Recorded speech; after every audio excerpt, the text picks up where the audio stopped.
खेबाव सिंगल हौवासाफोरनि थाखाय मोनसे गोजोनथाव खौरां रिल्स बानायनोब्ला दिनैनो मोनगोन समायना रमायना गुफुर गावदां लाइमोन सिख्ला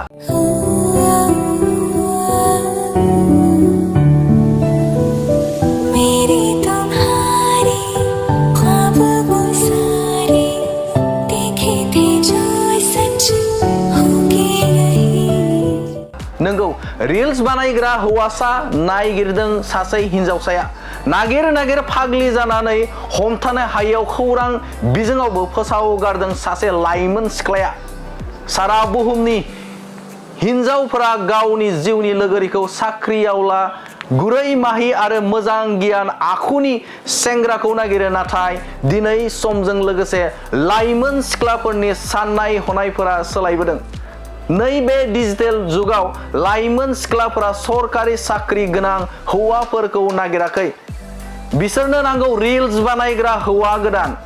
बे समाव लाइमोन सिख्लाफोरा गावनि जिउनि लोगोरिखौ सायख'नो थाखाय बायदि हाबा मावनो गोसो जायो बेबादिनो सासे हिनजावसानि खौरां बिजोङाव हौवा नागिरनाय गोसारदों बे फोसावनाय बायदिब्ला हिनजावसाया लिरदों आंनि मुङा रिया आंनि थाखाय सासे रिल्स बानायग्रा लोगो आरो जिउनि लोगोरि नागिरदों जाय हौवाया आंजों सोमोन्दोआव थागोन बे हौवासाया केमेरायाव लाजिनो मोननाय नङा ट्रेन्डिं जानाय मेथाइफोरजों आंजों जयै रिल्स बानायनो हानांगोन आरो बियो नखरजों ज' थानाय जानो मोननाय नङा लोगोसेनो गावनि भिडिअ एबा रिल्स बानायनाय हेफाजाब होनो नांगोन रियाया बे बायदि फोसावथाया बयबो लाइमोन सेंग्राफोरखौ फाग्ला खालामदों आरो बयबो सोमोनांदों आरो सावरायनो गोनां जादों बे समाव नोंथांमोननो नैबे रादाबखौ लाइमोनफोरनो थाखाय बे समाव होबाय कक्राझाराव थानाय साम कलेज अफ नार्सिं कक्राझाराव गोदान फरायसाफोरनि एडमिशन एबा मुं थिसननाया सोलिगासिनो नार्सिं कर्स फरायनो गोसो गुदुं फरायसाफ्रा फैगौ 30 अक्ट'बर खालारसिमनि गेजेराव मुं थिसनफैनो हागोन कक्राझार सोहोरनि खोला फारसे मक्राफारायाव थानाय साम कलेज अफ नार्सिं कक्राझारा निउ दिल्लीयाव थानाय इन्डियान नार्सिं काउन्सिल आरो गुवाहाटीयाव थानाय Assam nurse midwives and health visitors काउन्सिलनि सिङाव एफिलिएटेड जानायजों लोगोसे गभर्नमेन्ट अफ आसामनि हेल्थ एन्ड फेमिलि वेलफेयार डिपार्टमेन्टजों गनायथि होजानाय गंसे गाहाम खाबु थानाय साम कलेज अफ नार्सिं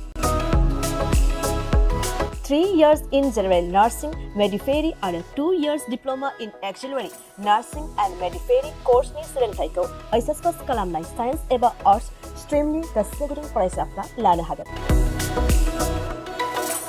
साम कलेज अफ नार्सिं कक्राझाराव फरायसाफोरनि थाखाय digital classroom library facilities computer laboratory nursing foundation laboratory community health nursing and nutrition laboratory OVC Pediatrics Laboratory, Free Clinical Science Laboratory, Clinical Training आरो हस्टेलनि थाखाय 4-storied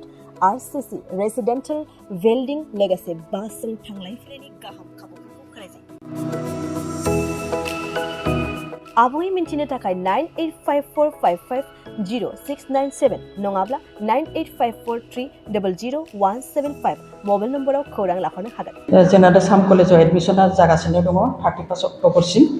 आरो बिनि उनावहाय जोंहा स्टुडेन्टफोरनि थाखाय फेसिलिटि दङ बाहाय 3 years कर्स आरो हस्टेल फेसिलिटि दङ आरो हस्टेलाव थांलाय फैलायनि थाखाय गारिबो दङ आरो जों ट्रेनिंनि थाखाय 3 years कर्सआव जोंहा गासैबो फेसिलिटि दंजोबो प्रेक्टिकेलनि थाखाय प्रेक्टिकेलबो जोंना मोजाङै जायो आरो बे प्रेक्टिकेल समावबो जोङो हस्पिटालाव लांलाय लाबोलाय खालामो जोंहा एक्सट्रा गारि दङ आरो स्टुडेन्टफोरनि थाखाय हस्टेल फेसिलिटिबो जोंहा दङ क्वालिफिकेसना जाहैबाय JNM नि थाखाय हायार सेकेन्डारि पास जानांगौ बिहेखि साइन्स बा साबसिन जायो खिन्थु जों आर्ट्सनिखौबो लायो आरो ANM नि थाखायबो हायार सेकेन्डारि पास ANM कर्सआ 2 years कर्स JNM आ 3 years कर्स